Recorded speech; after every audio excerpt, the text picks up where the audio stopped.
내년도 부산시와 부산교육청 예산이 부산시의회 정례회를 통해 확정됐습니다. 이 중 박형준 시장의 핵심 공약 관련 예산이 대거 삭감되면서 정치적 예산 심사라는 논란도 있었는데요. 내년도 예산이 부산과 시민들에게 필요한 사업에 적절하게 편성됐을지 관련 이야기 나눠보겠습니다. 도한영 부산경실련 사무처장과 함께합니다. 어서 오십시오. 네, 안녕하십니까. 반갑습니다. 네, 부산시의 내년도 예산이 확정됐습니다. 네. 14조 2,690억 원인데요. 부산시의 예산 규모가 해마다 증가하는 추세를 보이고 있는데 올해 예산과 비교해봤을 때 내년도 부산시 예산에는 어떤 변화가 있나요? 일단 내년도 2022년도 이제 부산시가 잡았던 주요 예산 편성은 보면 총 6개 분야로 중점적으로 편성을 하였습니다. 네. 내게 힘이 되는 행복한 도시, 초강력 경제 도시, 그리고 산업협력 혁신 도시, 그리고 AI 기반 스마트 도시, 저탄소 그린 도시, 문화관광 매력 도시 총 6개 분야로 중점적으로 편성을 하였었고요. 나중에 구체적으로 얘기가 좀 나오겠습니다만 네. 우선 코로나 대응에 대한 예산이 상당히 좀 작아진 부분을 말씀드릴 수 있을 것 같고요. 그리고 청년 예산이 역대 최대 규모로 좀 편성이 되었다. 그리고 국비가 8조 원, 처음으로 8조 원대 진입을 했다. 이런 얘기들을 좀 드릴 수 있을 것 같습니다. 그리고 말씀하신 것처럼 박영준 시장 주요 공약 예산이 대폭 삭감됐다는 부분들을 얘기를 좀 드릴 수 있을 것 같습니다. 네. 어느 분야에 보다 많은 예산이 투입되는지에 따라서 그 지역의 현안 사항을 예측을 할 수가 있습니다. 예를 들어서 2021년도는 코로나19로 인해서 지역 경제, 시민 안전 이런 것들이 핵심 키워드였는데요. 예산 확보 현황을 통해 살펴본 부산시의 내년도 주요 사업은 어떻게 되나요? 우선적으로 이제 말씀드릴 수 있는 것은 부산시가 3대 메가 이벤트, 즉 이제 가덕도 신공항이라든가 2030 엑스포 유치, 네. 그리고 이제 불교 메가시티 이런 쪽에 상당히 많은 예산을 좀 확보했다는 말씀을 드릴 수 있을 것 같습니다. 그리고 그와 동시에 초강력 경제권 구축 사업과 함께 전통산업을 신산업으로 전환할 때 지원 어떤 비용이라든가 그리고 첫째 출산부터 출산 상여금을 200만 원을 지급하고 둘째는 100만 원 지급하는 이런 부분들 얘기를 할 수 있을 것 같습니다. 그리고 이제 물론 많은 예산이 삭감되었습니다만 15분 생활권 도시에 대한 박영준 시장이 좀 편성했다는 얘기를 좀 드릴 수 있을 것 같고요. 그리고 산업협력에 대한 좀 혁신 사업들에 대한 예산을 많이 편성했다 이렇게 드릴 수 있을 것 같습니다. 또 하나는 스마트 교통 체계에 대한 이런 사업들이 또 충분히 있을 것 같다라고 말씀드릴 수가 있겠고요. 또 하나는 태양광 에너지 연구센터라든가 수소 전기차 보급 및 부품 산업 육성 등 친환경 신산업에 대한 사업들도 많이 좀 편성됐다 이렇게 얘기를 드릴 수 있을 것 같습니다. 네, 여러 가지 사업들에 대해서 예산이 확보가 됐는데 내년에 전국 지방선거가 예정된 만큼 이를 의식한 좀 선심성 예. 퍼주기 같은 네네. 그런 예산을 걸러내는 게 중요했을 텐데 시의회 이번 예산안 심사에 대해서 어떻게 평가하시는지요? 네, 우선은 말씀하신 대로 이제 내년도 지방선거가 있다 보니까는 좀 이제 박영준 시장의 주요 공약에 대한 또 그리고 선심성 공약에 대한 이런 좀 걸러냈다라고 하는 평가를 좀 할 수 있을 것 같습니다. 시의회가 이제 예결특위 종료 후에 보도자료를 발표를 했는데요. 네. 거기에 대해서 이제 얘기를 들어보면은 예산 편성 절차 준수와 예산 배분의 적정성을 최우선으로 기준으로 충실하게 이게 심사했다고 얘기를 하고 있습니다. 일정 정도 이제 박영준 시장 핵심 사업을 좀 선심성 사업을 걸러내는 데에 대한 조금 노력을 했다는 얘기를 할 수 있을 것 같습니다. 충분히 의회 입장에서 볼 때는 2022년도 지방선거를 의식한 박영준 시장의 주요 공약을 걸러낸 나름의 성과 있는 예산 감시 심의였다라고 얘기할 수 있을 것 같습니다. 그리고 이제 거기에서 대표적인 사업들이 보면은 15분 도시생활권 정책 공모 사업이라든가 그리고 자성대 앞바다의 해상도시 추진 네. 그리고 찾아가는 의료 건강 서비스 등에 대한 부분들은 나름 삭감 이유에 대한 좀 설명을 좀 붙이고 있다라고 말씀드릴 수 있을 것 같고요. 코로나19 대응으로 좀 공공의료 체계에 대한 좀 어려움이 있는데 좀 이런 예산은 크게 편성하지 않고 오히려 이제 건강의료 서비스라고 하는 좀 보여주시기 어떤 사업에 대한 예산 편성으로서 이런 내용들이 좀 시의회에서 좀 삭감되어지는 그런 어떤 내용이라고 말씀드릴 수 있을 것 같습니다. 그리고 이제 무엇보다도 중요한 것은 네. 선심성 예산을 걸러내는 것도 되게 중요합니다. 그와 동시에 또한 중요한 것은 전체 예산을 좀 보는 시각을 좀 가지면서 불필요한 예산을 낭비를 막고 그리고 이제 필요한 부분들에 대한 예산 제도에 대한 개선들도 같이 진행할 필요가 있지 않나 이렇게 얘기를 드릴 수 있을 것 같습니다. 네, 앞서 시의회가 선심성 사업을 걸러내기 위한 노력을 했다라고 말씀을 해주셨는데 말씀하신 대로 박형준 시장의 공약사업 예산이 대폭 삭감이 됐습니다. 네, 맞습니다. 부산시와 부산시 의회 간의 갈등 문제가 반영된 게 아니냐 이런 의견도 있는데요. 사무처장님께서는 이 부분에 대해서 어떻게 보시나요? 아무래도 이제 충분히 조금 예견되어 있지 않았는가라는 생각이 되어집니다. 네. 부산시는 애초에 이제 시의회 예산 심의 결과에 대해 부동의 입장을 좀 취하려 했다가 결국에는 수용하는 입장을 좀 천명을 했는데요. 기본적으로는 예산 편성 과정과 절차에 대해서 시의회와의 소통 이런과 전략들 좀 부재하지 않았는가 말씀드릴 수 있을 것 같습니다. 특히 부산교통공사와 부산도시공사 사장 임명 과정에 나타난 부산시와 부산의회 간의 갈등이 실질적으로 존재했고 이 부분이 네. 일정 정도 반영됐다라고 볼 수 있을 것 같습니다. 앞서 말씀하신 대로 시의회가 이제 보도자료를 발표했듯이 예산 편성 절차 준수 문제를 지적한 것을 보면은 아무래도 이 부분이라고 좀 예상을 좀 할 수 있을 것 같습니다. 앞서 올 상반기 때에도 시하고 의회는 한 차례 좀 갈등을 겪었습니다. 부산시 조직 개편 과정에서 부산시가 의회를 좀 패싱하는 과정에서 의회 반대에 좀 부딪히면서 한 차례 좀 그 갈등의 과정들이 있었는데요. 이번 인사검증 과정 역시 그런 과정의 결과가 영향으로 부산시 2022년도 예산 심의 과정에서 반영되지 않았는가 이렇게 말씀드릴 수 있을 것 같습니다. 네, 부산시와 시의회의 소통이 부재가 있었다라고 네. 말씀을 해주셨는데 자 이제 코로나 관련 예산을 한번 살펴보죠. 내년도 부산시 예산을 살펴보면 코로나19 관련 예산이 1,800억여 원으로 통과됐습니다. 네. 올 한 해 코로나19 지원에 쓴 돈의 절반에도 못 미치는 예. 금액인데 지금 코로나19가 재확산되는 상황에 제대로 대응할 수 있을지 우려의 목소리도 나오고 있습니다. 이에 대해서는 어떻게 보시나요? 사실 매우 좀 안타깝게 생각을 하고 있고요. 이 2022년도 부산시 예산 편성의 문제점을 그대로 좀 보여주고 있다라는 말씀드릴 수 있을 것 같습니다. 앞서 말씀하셨다시피 2022년도 지방선거가 있지 않습니까? 네. 그래서 예산 편성 우선순위에서 내년 지방선거를 앞두고 좀 뒤로 밀렸다라는 부분들을 말씀드릴 수 있을 것 같고요. 현재 코로나19 확산은 매우 심각한 상황이고 이에 대한 대비가 매우 중요함에도 불구하고 이런 네. 편성과 심의가 된 것은 매우 좀 유감스럽다는 말씀을 드릴 수 있을 것 같습니다. 실질적으로 코로나19 대응 예산은 코로나19에 대한 피해 지원과 그리고 이제 감염병 대응으로 나누어서 얘기를 드릴 수 있을 것 같습니다. 실질적으로 부산시는 코로나 영향을 직접적으로 받고 있는 사회적 계층, 취약 계층에 대한 사업에 국비가 되는데도 불구하고 네. 부산시는 그런 관련 사업들 많이 좀 적극적으로 신청하지는 않았고요. 그리고 또한 코로나 감염병 대응 사업 역시 대폭 줄어서 신청하는 이런 것을 이번 2022년도 예산에서 네. 확인이 되었습니다. 특히 공공의료 부분에 대한 강화와 함께 사회적 취약계층 보호를 위한 지원 준비가 매우 필요함에도 불구하고 이를 외면한 것은 심각한 문제가 아닌가라는 말씀 드릴 수가 있겠고요. 또 한 가지 문제는 뭔가라면은 네. 부산시는 이 코로나19 예산을 추경으로 편성하려고 얘기를 하고 있습니다. 추경으로요? 예, 네. 추경 편성 역시 사실상은 짚어볼 부분입니다.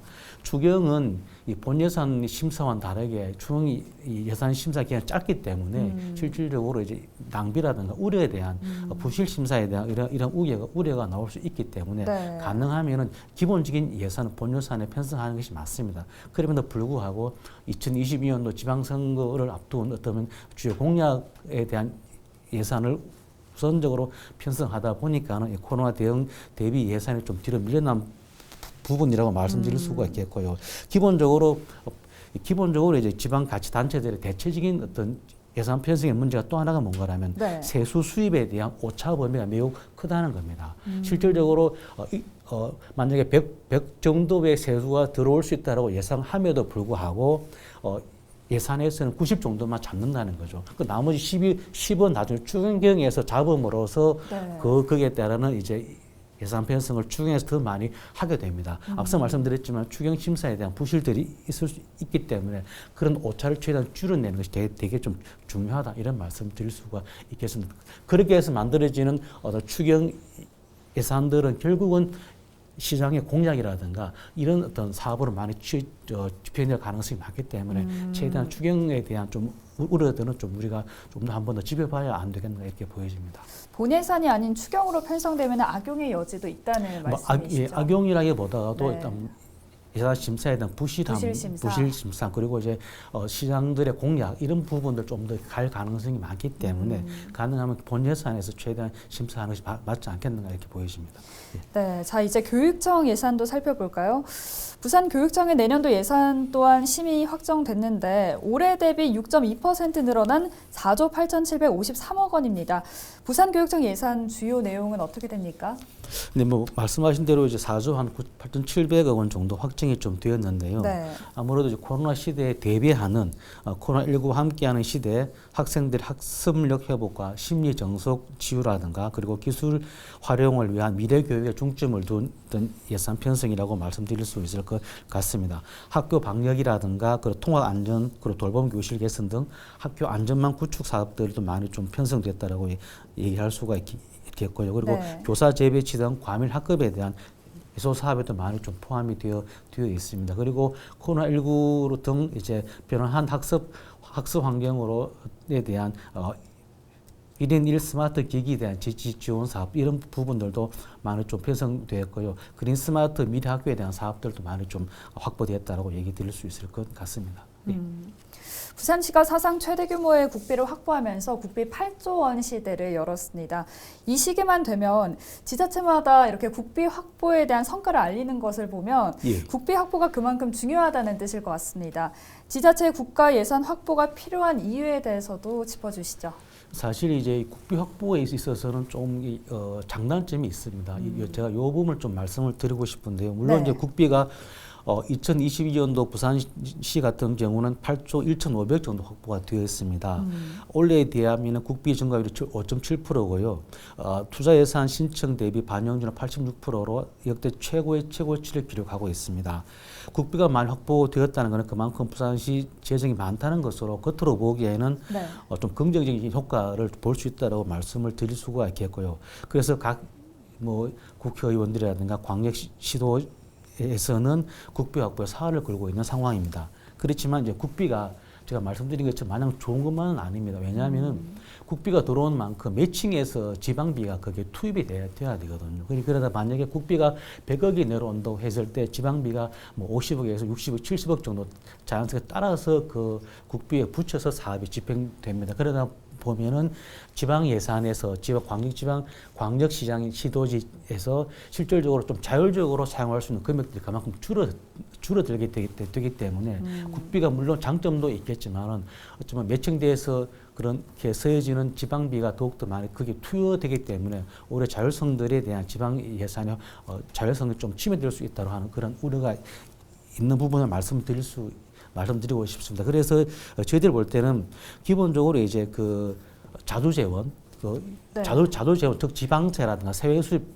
이런 부분을 최대한 많이 확보하는 것이 중요하다는 말씀을 드릴 수가 있겠고요. 그리고 이제 국고 보조금이 이제 국비가 들어오는데 네. 그게 또 지방 교부세라는 것이 있습니다. 네. 지방 교부세 같은 경우는 이제 그 자율적으로 좀 더 지방 정부에서 사용할 수 있는 예산이기 때문에 지방 교부세를 좀 더 많이 확보하는 이런 방향으로 제가 볼 때는 좀 예산이 확보될 필요가 있다. 그래서 기본적으로는 국세 비율과 지방세 비율을 조정을 해서 전체의 국가 세금 중에 지방세를 좀 더 많이 확보를 해서 지방으로 내려올 수 있는 돈을 더 많이 확보하는 것이 제가 볼 때 가장 좀 더 중요하지 않겠는가라는 말씀을 드릴 수가 있을 것 같습니다. 그래서 제가 볼 때는 이 부분에 대해서 좀 더 정부라든가 광역시도 그리고 특히 국회 의원님들이 좀 이 부분에 대한 근본적인 좀 변화와 제도 개선이 좀 필요하다 이렇게 말씀드릴 수 있을 것 같습니다. 네, 정리를 해보자면 지방 예산의 자율성을 위해서는 국비와 더불어서 뭐 지방세가 더 확보될 필요성이 있다 이런 말씀이시죠. 맞습니다. 네, 부산에서는 대규모 핵심 사업들이 추진되고 있는 만큼 국가 예산 지원을 통해서 이런 사업들이 추진력을 얻게 될 것으로 보입니다. 이번 국비 확보를 위해서 부산시 어떤 사업들이 탄력을 받게 될까요? 아무래도 이제 그 국가와 지역 균형 발전 부분이 좀 맞는 것 같습니다. 그리고 이제 남북권 지역 상승 발전이라든가 그리고 시민의 삶의 질 향상이라고 하는 이런 부분들로도 크게 좀 탄력을 받지 않겠는가라가 좀 보여지고요. 2030 부산 세계 엑스포 동남권 신교통수단 발굴 등에 대한 엑스포 유치 박람 지원 사업들이 좀 더 많은 탄력을 받을 거라고 좀 보여집니다. 네. 그리고 이제 내부 순환에 대한 도로 사업들이라든가 그리고 만덕 3터널에 대한 도로 건설 사업들이 좀 전체 국가 균형 발전과 지역 차원의 어떤 동서간의 발전될 사업들이 좀 많이 될 거라고 좀 보여지고요. 그리고 부산 암모니아 친환경 규제 자유특구 사업 등 해서 아무래도 친환경 스마트 그린 도시에 대한 이런 부분들 역시 좀 더 많이 탄력을 받을 것이라고 좀 보여집니다. 예. 자, 최근의 핵심 키워드가 지방자치, 지방분권입니다. 네. 예산 편성 과정에도 지방자치의 근본이 되는 주민자치 활동이 있는데요. 시민들의 참여가 제대로 이루어지고 있는지 궁금합니다. 주민참여 예산제도가 도입된 지 10년이 됐는데 네네. 여기에 대해서는 어떻게 평가하시는지요? 사실 이제 주민참여 예산제가 상당히 좋은 취지로 사실 만들어졌고 출발되어 있습니다. 하지만은 10년이 넘었지만 저희들이 볼 때는 부산시 주민참여 예산제도는 좀 많이 아쉽다라는 말씀을 드릴 수 있을 것 같습니다. 네. 너무 이제 어떤 시민들과 주민들의 참여보다가도 행정이 좀 많은 부분에서 권한을 갖고 결정을 하는 경우가 있습니다. 그래서 나쁜 말로 표현을 해보면은 주민참여 예산 위원들이 좀 덜러리 서는 경우 이 제도가 조금 아직까지는 저희들이 볼 때는 형식적으로 운영되고 있다는 말씀을 드릴 수가 있습니다. 그래서 저희들이 보는 것은 중요한 어떤 개선 방향으로는 네. 일단은 주민참여 예산위원들이 100명 정도 되거든요. 부산시 같은 경우. 그렇다면 네. 이 위원들이 이 위원회의 주인입니다. 그래 가능하다면 이 위원들이 이 모든 주민참여 예산 제도의 운영이라든가 사업 결정, 심의 과정 전반적으로 이분들 중심으로서 위원들 중심으로 결정하고 하는 구조가 되어줘야 이 제도가 제가 볼 때는 좀 더 제대로 된 운영될 수 있겠다. 그렇지 않으면은 여전히 형식적이고 위원들이 덜리게 쓰는 이런 과정으로 가지 않겠는가 보여주고 그렇다면 이 제도가 갖는 실질적인 또 의미들이 상당히 퇴색될 수 있다라고 말씀드릴 수 있을 것 같습니다. 주민참여 예산제도가 좋은 취지로 시작됐으나 형식적으로 운영되고 있어서 아쉽다라고 말씀해 주셨습니다. 예산 심의 과정에서 잡음은 있었지만 내년에도 다양한 분야에서 사업들이 추진될 계획입니다. 부산시가 추진할 중점 사업 중에서 무게를 두고 반드시 추진해줬으면 좋겠다라는 사업들이 있다면 어떤 것들을 꼽을 수 있을까요? 우선은 이제 앞서 말씀드렸지만 그 코로나19 예산에 대해서 좀 먼저 말씀드리고 싶습니다. 네. 실제로 본 예산에 상당히 많은 게 좀 책정이 되어 있어요. 그렇다면은 추경에서 반드시 좀 이 예산을 좀 우선적으로 배정을 해서 코로나 피해에 대한 지원이라든가 그리고 이제 공공의료 체계를 좀 더 중장기적인 계획을 세워서 이런 부분에 대한 좀 예산이 좀